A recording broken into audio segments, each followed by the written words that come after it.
सीतापुर गांव में कर्मा और चंपाकली नाम के पति पत्नी रहा करते थे। कर्मा बड़ा ही गरीब किसान था और वो बहुत ही मेहनती था, मगर गरीबी को लेकर उसकी पत्नी हमेशा उससे झगड़ती रहा करती। ऐसे ही एक रोज आ गए तुम।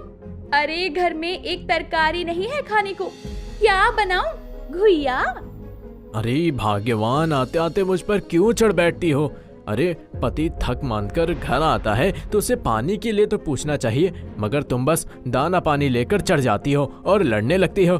ये लोग करेले लाए हो खेत से तोड़कर, यही बना दो। आज फिर से करेले? अरे करेले खा खा कर मेरा तो मन ही भर गया। अरे कई दिनों से मेरा आलू दम भात खाने का बड़ा मन है, मगर तुम्हारी जेब में 2 रुपया भी नहीं है। चंपाकली, तुम जानती तो हो इस साल मैंने खेत में करेले बोए हैं, तो आलू कहाँ से लाऊं? तुम्हारे बगल के खेत में हल्कू ने आलू की खेती बोई है। क्या मोटे मोटे आलू लगे हैं, उसी में से थोड़े आलू चोरी करके ले आओ। चंपाकली, चोरी का अन्न और चोरी का धन कभी नहीं पचता है, हमेशा मेहनत की खानी चाहिए। हाँ हाँ हाँ, देख रही हूँ, मेहनत करके बड़ा तुमने क्या ही उखाड़ लिया है। अरे मेरे तो करम ही फूट गए, तुमसे ब्याह करके तो मेरे तो जिंदगी ही नरक हो गई। अरे वो पड़ोस की सुधा के पति ने उसे सोने का हार बनवा कर दिया है, दिखा दिखा कर मुझे जला रही थी। मेरे कलेजे पर तो सांप लौट रहे थे, मगर तुम्हें क्या, ये नहीं कि बीवी को 2-4 गहने गड़वा दूं, एक आधी साड़ी दिला दूं। पता नहीं तुम जैसे लोग शादी ही क्यों करते हैं। चंपाकली की बातें सुनकर कर्मा अपना माथा पीट लेता है। अरे भाग्यवान, मुझसे जितना बन पड़ रहा है कर तो रहा हूँ, अब क्या खुद को बेचकर गहना गढ़वाऊं? अरे क्या खाक कर रहे हो? बस सारी जिंदगी मिट्टी में धान गेहूं बोने में ही निकाल दी। अरे मिला क्या, पूरे साल ये रूखा सूखा दाल रोटी खाकर हमने ऐसे ही काट दिया। अरे ऐसे तो सारा जीवन इस गरीबी में ही बीत जाएगा। अब हम अपना कोई काम धंधा करेंगे बस। अरे हाथ में पैसे कौड़ी नहीं, कहाँ से करेंगे बिजनेस? अरे तुम बस खेत में जाकर सारे करेले तोड़ कर ले आओ, बाकी ये सारा बिजनेस कैसे करना है ना मुझे पता है। कर्मा बड़बड़ाते हुए खेत को चला जाता है। जाने इस औरत के दिमाग में कौन सी खिचड़ी पक रही है। थोड़ी ही देर में कर्मा खेत से सारे करेले तोड़कर घर ले आता है और देखता है कि चंपाकली चक्की में कुछ पीस रही थी। अरे इसमें क्या पिस रही हो? चक्की खोलने का इरादा तो नहीं है तुम्हारा? अरे गधे हो का बिल्कुल, मैं चने पीसकर बेसन बना रही हूँ। उसके बाद बेसन लगाकर करेला भजिया बनाकर बाजार में बेचेंगे। अजय आजकल भजिया खाने का बड़ा ही फैशन है, यही तो है हमारा बिजनेस। करेला भजिया बनाकर बेचने की बात कर्मा को भी पसंद आती है। क्या बात है, मेरी बीवी का तो जवाब ही नहीं है। वैसे तो औरतों का दिमाग घुटनों में होता है, मगर मेरी बीवी तो बड़ी चंट निकली है। इसके बाद चंपाकली ढेर सारे करेले भजिया को तलकर उसे बाजार में बेचने जाती है और अपनी करेले जैसी जुबान में चिल्लाती है, अरे आओ आओ, गर्मा गर्म करेला भजिया खाओ, खुद भी खाओ, घरवाली को भी ले जाओ। पहले आओ पहले पाओ, करेले की गर्मा गर्म भजिया तो खाओ। चंपाकली को आवाज लगाते हुए काफी देर हो जाती है, मगर कोई नहीं आता। अरे इतनी देर से गला फाड़ फाड़ कर बुला रही हूँ, मगर इतनी ठंड में भी कोई मेरी करेले की भजिया को खाने नहीं आ रहा। इन्हें लालच देकर बुलाना होगा। अरे आओ आओ आओ, खाओ एक डोंगा भरकर करेला भजिया, वो भी 10 रुपए, मात्र 10 रुपए। फिर तो जैसे उस लालची करेला भजिया वाली के पास लोगों की भीड़ लगने लगती है। अरे बहन जी, जरा 10 का करेला भजिया तो देना। हाँ हाँ अभी लाई भाई साहब। जैसे ही आदमी भजिया खाता है तो खुश होकर कहता है, वाह वाह वाह, क्या करेले की भजिया है भाई। बहन जी, जी करता है कि बस खाए जाऊं खाए जाऊं। अरे भाई साहब, फिर तो 10 की और दे देती हूँ, अपनी बीवी को भी खिलाना, उसकी करेले जैसी जुबान मीठी चाशनी में बदल जाएगी ये खाकर। इसी बहाने मेरी करेली भजिया और बिक जाएगी और थोड़ी कमाई भी ज्यादा होगी। मीठी मीठी बातें करके लालची भजिए वाली लोगों को बुलाती। पहले ही दिन चंपाकली का सारा भजिया बिक जाता है। ऐसे ही दिन बीतते हैं। अब उसके पास हर दिन ठेला लगाते ही करेले भजिया को खाने के लिए लोगों की भीड़ जमा हो जाती, जिस कारण अब उसके मन में लालच पनप जाता है। अजी सुनते हो, वो मैं क्या कह रही थी कि अब हम करेले भजिया का दाम थोड़ा बढ़ा देंगे। मगर भाग्यवान, दाम क्यों बढ़ाना? ज्यादा पैसे का लालच भी ठीक नहीं है। देखा नहीं, 10 रुपए में गरीब भी पेट भरकर भजिया खा लेता है। कर्मा का कहा समझने के बजाय लालची चंपाकली उसे सुनाने लगती है। अजी तुम तो चुप ही हो जाओ। खुद ने तो सारी जिंदगी बस खेत में घुइयां उगाई है और मैंने इतनी मेहनत कर दी तो तुम्हें जलन हो रही है। लालच के चलते अब चंपाकली करेले की भजिया के दाम बढ़ाकर सीधे दुगनी कर देती है। अरे आओ आओ प्यारे प्यारे ग्राहकों, खाओ गर्मा गर्म करेले की करारी भजिया। जरा 10 के करेले भजिया देना जरा। अरे सुनो बहन, ओ भजिया वाली, अरे मुझे भी जरा 10 की तनिक करेले की भजिया देना। भजिए का दाम तो बढ़ गया है भाई साहब बहन जी, 20 से कम में नहीं मिलेगा। हे, एकदम से 10 की 20 कर दी। अब करेला कोई खेत से थोड़ी आ रहा है भाई, मंडी से लाते हैं। इतनी ठंड में तड़के उठकर जाते हैं और करेले तो बड़े महंगे हैं। फिर तेल मसाले बेसन इन सब में भी तो दाम लगता है। 10 में तो 1 रुपया नहीं बचता। अगर मैं 2 पैसे भी ना कमाऊं तो क्या ही फायदा मुझ गरीब का ये करेले भजिया बनाकर बेचने का। बात तो सही है भाई। इस तरह से लालची करेले भजिया वाली ग्राहकों के आगे गरीबी का रोना रो रो कर उन्हें भजिया बेचा करती।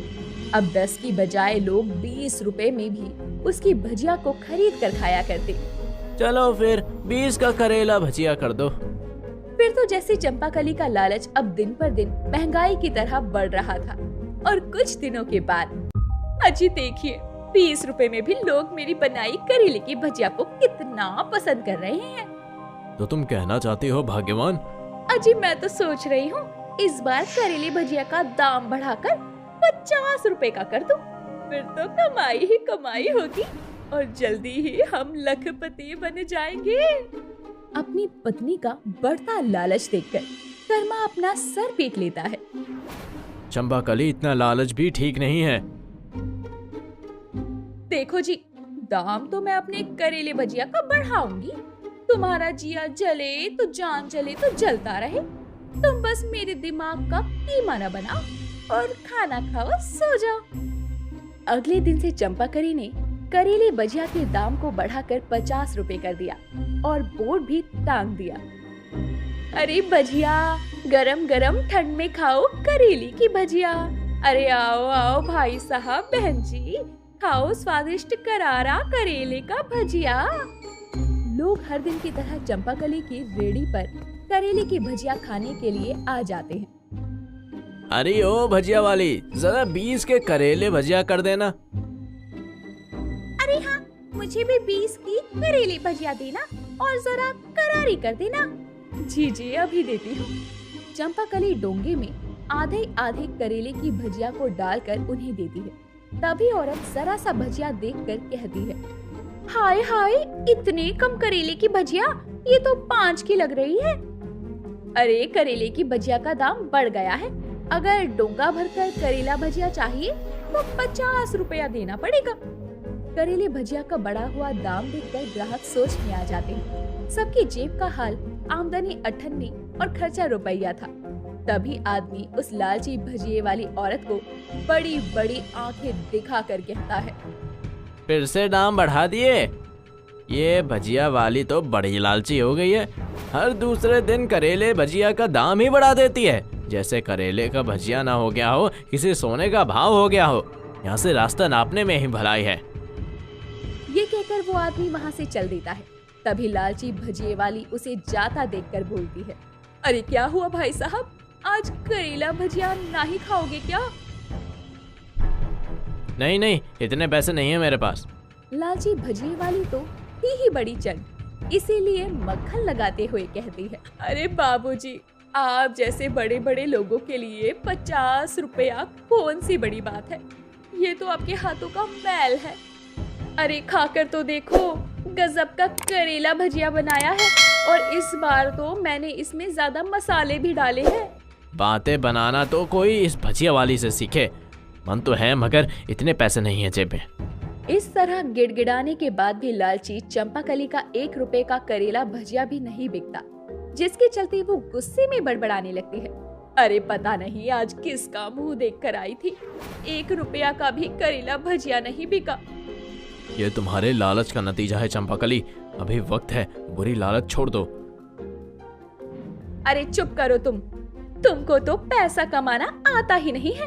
पता नहीं कैसा नास पीटा मिला है मुझे, बस भाषण झाड़ता रहता है। उस दिन चंपाकली सारा बचा हुआ करेला भजिया घर ले आती है। अब क्या करोगी? हाँ तो ठीक है ना, कल मैं इसी करेले की भजिया को 20-30 रुपए में बेच दूंगी। अपनी लालची पत्नी की ओर ताक कर एक बार फिर कर्मा अपना माथा पीट लेता है। हे भगवान, तुम्हारे लालच के चलते आज तुम्हें इतना नुकसान हुआ, फिर भी तुम्हें अकल नहीं आ रही है। कल तुम भोले भोले ग्राहकों को ये बासी करेले भजिया खिलाओगी। ये तो धोखाधड़ी है चंपा। अरे तो क्या इतना नुकसान कौन झेलेगा? और वैसे भी इस करेले की भजिया में कीड़े थोड़ी लग गए हैं, एकदम ताजा ही तो दिख रही है। अगले दिन लालची भजिए वाली ग्राहकों को सस्ते में बासी भजिया बेच देती है। करेला भजिया, ताजा करेला भजिया, अरे बस 20 रुपए।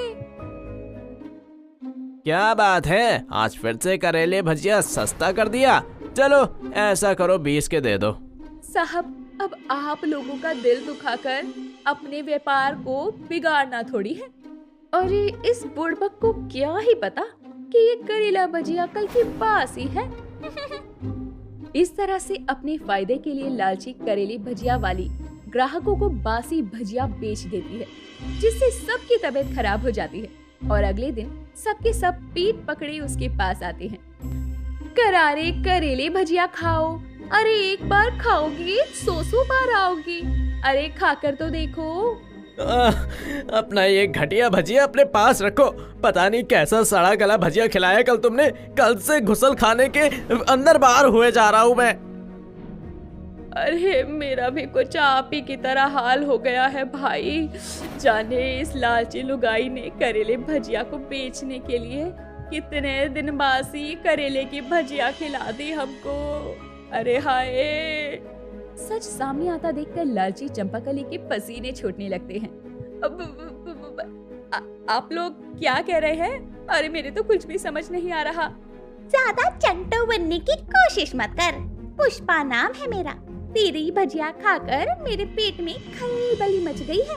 कुछ गड़बड़ हुई ना? अरे सच सच बता दे, वरना यही रायता फैला दूंगी। अरे छी छी छी छी छी, यहाँ कोई रंगारंग कार्यक्रम मत फैला देना बहन। मैं सच कहती हूँ, करेले की भजिया तो ताजा थी। अरे झूठ बोली कौआ काटे। अरे लोगों, तोड़ डालो इसके रेड़ी को, और फिर कहाँ और कैसे बेचेगी ये अपनी बासी भजिया।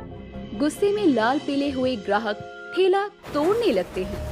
तभी ये नजारा देखकर चंपाकली की आंखों में आंसू भर आते हैं। अरे रुक जाओ, भगवान के लिए मेरी रेड़ी को मत तोड़ो, वरना मैं करेले की भजिया बनाकर कहाँ बेचूंगी।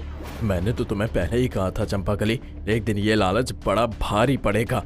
देखो तुम्हारे साथ साथ मैं भी बिल्कुल वैसे ही पिस रहा हूँ जैसे कि गेहूं के साथ घुन पिसता है। अजी, मुझे अपनी गलती का एहसास हो गया है।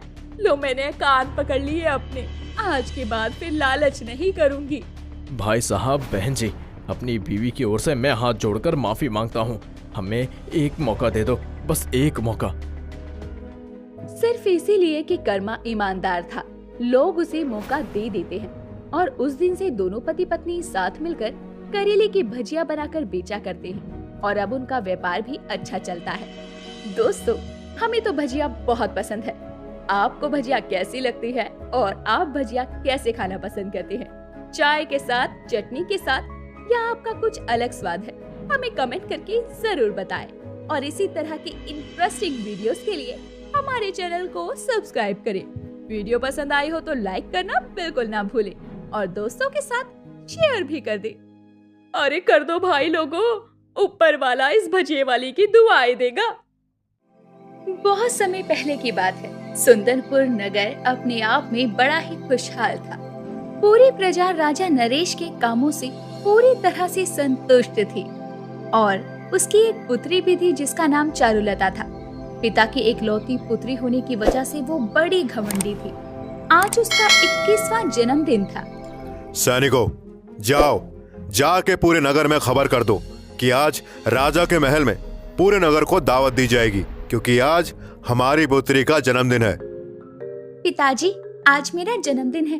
मैं आपसे जो भी तोहफा मांगूं, क्या आप मुझे देंगी? हाँ चारुलता, तुम हमारी बेटी हो और इस पूरे नगर की कल की होने वाली महारानी। मांगो, क्या चाहिए तुम्हें? पिताजी, मैं आज तक अपने इस महल से कहीं बाहर नहीं गई हूँ, इसीलिए मैं आज सुंदरपुर नगर घूमना चाहती हूँ। ठीक है, तुम्हें इजाजत दी। वैसे भी एक दिन महारानी बनकर तुमने ही तो इस नगर को चलाना है। चारुलता रथ पर सवार होकर सैनिकों और दासियों के साथ नगर घूमने निकल जाती है, जहाँ उसे सड़क पर एक गरीब मोची जूते चप्पल सीता हुआ दिखता है। उस मोची का नाम भीखू होता है। छी, कौन है ये काला मटमैला इंसान? कितना गरीब और गंदा है ये। क्यों ना थोड़ा आनंद उठाया जाए। सारथी, रथ यहीं रोको। इसके बाद चारुलता रथ से उतरकर मोची के पास आकर अपनी जूतियां आगे बढ़ाकर घमंड से कहती है, अरे ओ गरीब मोची, चल जल्दी से मेरी जूतियां साफ कर। तनिक ठहरिए रानी जी, मैं पहले चप्पल सील लूं। क्यों रे मूर्ख मोची, क्या तू जानता नहीं कि हम इस नगर की होने वाली महारानी है? चल साफ कर मेरी जूती, वरना हम तेरा दाना पानी ही बंद करवा देंगे इस नगर से। चारुलता का टेढ़ापन देखकर भीखू चुपचाप से उसकी जूतियां साफ कर देता है। राजकुमारी जी लीजिए, हो गई आपकी जूतियां साफ। 10 पैसे हो गए। मोची के पैसे मांगने पर चारुलता बिगड़ जाती है। क्यों रे गरीब भिखमंगी मोची, तू मुझसे दाम मांगेगा? मैं इस नगर की महारानी हूँ। इन्हीं जूतियों से मार मार कर तेरी खाल उधेड़ दूंगी। चारुलता मोची को गरीब जानकर अपनी जूतियां खोलती है और उसके सर पर दे मारती है और उसका सारा सामान भी तीतर बीतर कर देती है, जिसे देखकर भीखू बहुत रोता है। राजा की इस घमंडी राजकुमारी ने मुझ गरीब का सब कुछ नष्ट कर दिया। हिसाब तो देना ही होगा। मैं राजा के द्वार जाऊंगा, इंसाफ का दरवाजा खटखटाऊंगा। भीखू आंखों में आंसू लिए राजा के महल में आकर सारी बात बताता है। महाराजा, आपकी पुत्री ने इस गरीब के पेट में लात मारी है। एक गरीब को सताना तो राजदंड के बराबर है। अगर इस सुंदरपुर नगर का भविष्य आप अपनी घमंडी महारानी के हाथों में देते हैं तो यह नगर खो बन जाएगा। एक और अपनी बेटी का घमंड, दूसरी ओर भीखू में इतनी समझदारी भरी देखकर राजा अब सोच में पड़ जाता है। भीखू एकदम उचित कह रहा है। अगर इस नगर का राजपाट मैंने अपनी घमंडी पुत्री के हाथों में सौंप दिया तो वह नगर को नष्ट कर देगी, और एक भीखू ही है जो चारुलता का घमंड तोड़ सकता है। ये सोचकर राजा नरेश महल में आए पूरे नगर के निवासियों के बीच चारुलता और भीखू के विवाह का ऐलान कर देता है। चारुलता इस बात से चिढ़ जाती है और घमंड दिखाकर कहती है, पिताजी, आपने सोचा भी कैसे कि मैं इस 2 कौड़ी के काले मटमैले मोची से विवाह करूंगी? ये तो मेरे पैरों की धूल के समान भी नहीं है। चारुलता, यह तुम्हारे पिता का निर्णय नहीं बल्कि इस नगर के राजा का निर्णय है। यह विवाह होगा। अगर तुम्हें महारानी बनना है तो मेरी बात माननी होगी। इसके आगे चारुलता अब हाँ कर देती है। थोड़े ही दिनों में राजा बड़ी धूमधाम से उनकी शादी करवाते हैं और चारुलता को महारानी बना देती हैं। चारुलता, अब तुम सिर्फ राजकुमारी ही नहीं बल्कि पूरे गढ़ की महारानी हो, इसलिए अब से नगर में हर फैसला तुम ही लोगी। महारानी बनकर चारुलता में और घमंड आ जाता है। एक रोज सुरजी नाम की एक गरीब औरत अपनी समस्या लेकर उसकी फटी पुरानी साड़ी पहनकर चारुलता के सामने आती है और उसकी फटी पुरानी साड़ी को देखकर ही चारुलता चिल्लाती है, अरे कौन हो तुम और इस तरह से महल में क्यों घुस आई? महारानी को इस गरीब का प्रणाम। महारानी जी, मैं बड़ी ही गरीब हूँ। घर द्वार तो है नहीं, जैसे तैसे मेरे बच्चे खेत की जमीन में ही एक झोपड़ी बनाकर रहते थे। कल रात बड़ा ही तेज तूफान आया था। मुझ गरीब की झोपड़ी भी ढह गई। मेरी मदद कीजिए। मेरा बाल परिवार इस जाड़े में बेघर है। मुझे गरीब की थोड़ी मदद कर दीजिए। गरीब सूरजी के आंसू और दुख देखकर भी घमंडी महारानी को उस पर जरा भी दया नहीं आती। क्यों रे गरीब, ये महल क्या तुम लोगों को खजाने से भरा नजर आता है, जो सभी मदद मांगने मुंह उठाकर चले आते हैं? चारुलता, यह तुम कैसी बातें कर रही हो? अरे तुम महारानी हो, उस गरीब का दुख, उसकी वेदना समझो और मदद करना तुम्हारा कर्तव्य है। क्यों रे दो कौड़ी के गरीब मोची, तू बतलाएगा मुझे क्या करना है क्या नहीं? तू अपनी औकात भूल गया क्या? तू मेरे इस महल में घर जमाई है और मैं यहाँ की महारानी हूँ, महारानी। तूने मुहावरा नहीं सुना? बहन के घर भाई और ससुराल के घर जमाई दोनों ही कुत्ते के समान होते हैं। और तू गरीब, जा यहाँ से, मदद नहीं मिलेगी, चल भाग। चारुलता उस गरीब की मदद ना करके उसे घमंड दिखाकर भगा देती है। राजा जी ने अपनी घमंडी पुत्री को महारानी बनाकर बिल्कुल ठीक नहीं किया। अरे कैसी पत्थर दिल औरत है, ना गरीब के दुख को समझती है और ना ही दया है इसमें। इसके मन में तो बस पाप है, पाप। ऐसे ही समय बीतता है। नगर का कोई भी गरीब मदद की गुहार लगाते हुए महारानी के पास महल में आता तो वो उनकी कभी भी मदद नहीं करती, बल्कि उन्हें गरीब कहकर भगा दिया करती। फिर एक दिन एक साधु आते हैं। महारानी को इस साधु का शत शत प्रणाम। इस साधु को अपने भंडार से दान दो महारानी। साधु के दान मांगने पर महारानी एक बार फिर घमंड दिखाती है। क्यों साधु बाबा, घूम फिर कर तुम भी उन गरीबों की तरह भीख मांगने आए हो लगता है। महारानी, ये तुम कैसी बात कर रही हो? मैं तो बस तुम्हें आईना दिखा रही हूँ साधु बाबा। तुम जैसे दो कौड़ी की झोले छाप साधु बाबा एक झोला लटका लेते हो और जहाँ महल देखते नहीं कि बस सोना चांदी मांगने आ जाते हो। घमंडी महारानी से अपना हुआ अपमान देखकर साधु गुस्से में आ जाता है।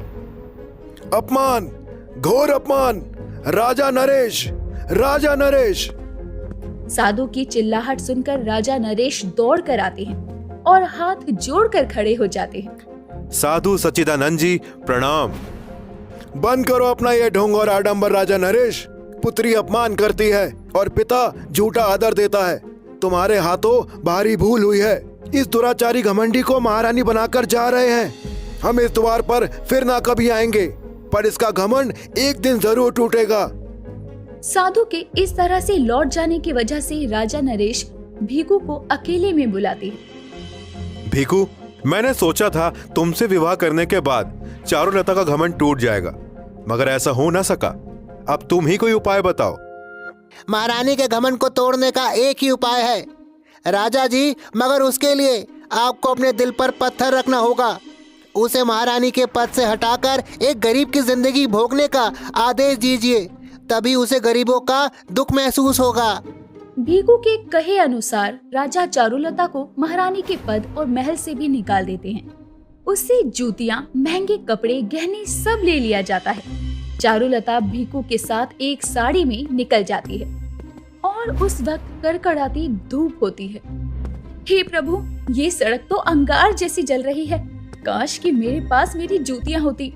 अरे ओ मूर्ख चंद मोची, अरे सारा दिन इस धूप में ही चलाओगी, घर कब आएगा? बस थोड़ी दूर और। थोड़ी दूरी पर भीखू का घर आ जाता है। लो आ गया हमारा महल महारानी। कितना छोटा है ये घर, वो भी मिट्टी का। क्या मुझे यहाँ रहना होगा? देखो महारानी, मेरे पास जो है यही है। घर को देखकर पहले तो घमंडी महारानी मुंह बनाती है, पर फिर अंदर जाती है। उसे खुद ही घर की सफाई भी करनी पड़ती है। देखो, मैं थक गई हूँ, मुझे भूख लगी है और खाना चाहिए। वहाँ ओखली में धान रखा है, कूटो और बना लो भात। वो रहा चूल्हा। क्या कहा? मैं लकड़ियाँ बीनने जाऊँ? अरे तुम भूल रहे हो, मैं एक राजा की बेटी हूँ और मैं महारानी हूँ। मैंने एक फूल भी नहीं उठाया और मैं धान कूटूं, लकड़ी लाऊं? लगता है इसकी भाषा में ही इसको जवाब देना होगा। इसका घमंड ऐसे नहीं टूटेगा। देखो चारुलता, अब तुम महारानी नहीं बल्कि एक मोची की बीवी हो, समझी ना? यहाँ दासियां नहीं आएंगी सोने चांदी के बर्तन में खाना लेके। ढीठपन में चारुलता भूखे पेट जमीन पर सो जाती है। आधी रात तक भी उसे नींद नहीं आती। सपने में भी नहीं सोचा था कि ऐसे दिन देखने पड़ेंगे। अरे, अपने महल में मैं मखमल के बिछोने पर सोती थी और यहाँ इस पुलिया पर सोना पड़ रहा है। कितनी गड़ रही है ये कहते हुए महारानी की आंखों से टप टप आंसू बहने लगते हैं। ऐसे ही दिन गुजरते हैं। चारुलता को घनघोर गरीबी में रहना पड़ता है और सब खुद करना पड़ता है। अरे क्या बात है महारानी, 2 दिन से देख रहा हूँ दाल भात ही बना रही हो। आटा खत्म हो गया है। अब तुम गेहूं पीसकर आटा बनाओ, तो मैं रोटी बनाऊं ना। अरे अब मैं कमाने बाहर जाऊं या घर बैठ के चक्की चलाऊं? घर के काम तो औरतों को देखने होते हैं। लगता है मुझे फिर से तुम्हें याद दिलाना पड़ेगा कि तुम अब महारानी नहीं बल्कि गरीब मोची की बीवी हो। चारुलता चिढ़कर चक्की में आटा पीसने लगती है। ऐसे ही दिन बीतते जाते हैं। चारुलता को एक महारानी के सुख की जिंदगी से एकदम अलग जीवन जीना पड़ता है। धान कूटना, आटा पीसना, लकड़ी लाना, दूर नदी से पानी भरकर लाना। इतने के बाद भी चारुलता को गरीबी की जिंदगी के दुखों का एहसास अब हो ही जाता है। फिर एक दिन वो नदी पर कपड़े धोने आती है।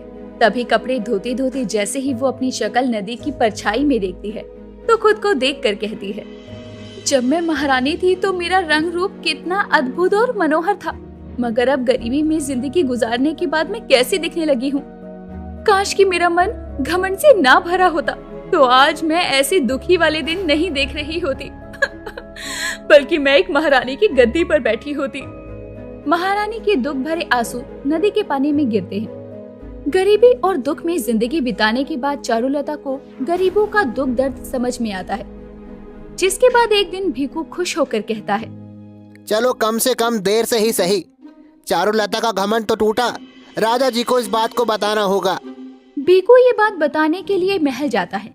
जिसके बाद राजा चारुलता को वापस लौट आने के लिए आदर के साथ रथ भिजवाते हैं। महारानी देखो तुम्हें कौन लेने आया है। अजी, कौन आया है? पहली बार चारुलता को खुद की इज्जत करता देखकर भीखू को अच्छा लगता है। ये रथ किसके लिए आया है? चारुलता, ये रथ तुम्हारे पिताजी ने महारानी के लिए भिजवाया है। असल में तुम्हारा घमंड तोड़ने के लिए इस दुख भरी जिंदगी को भोगने का निर्णय हमने किया था, ताकि तुम्हें एक बेबस गरीब जिंदगी का एहसास हो, जो कि अब तुम्हें हो चुका है। अब तुम्हारे अंदर एक सरल और सहज मन आ गया है, जो कि महारानी में होना चाहिए। इसलिए अब तुम इस नगर की उचित महारानी हो। ये सुनकर चारुलता की आंखों में आंसू भर आते हैं। इसके बाद पूरे आदर और सत्कार के साथ भीखू और चारुलता महल लौट आते हैं, जहां उसे महारानी के पद पर फिर से बैठा दिया जाता है। और अब चारुलता नगर के हर गरीब को अपने परिवार की तरह मानती है और उनकी परेशानियों को सुनकर उनकी मदद भी करती है।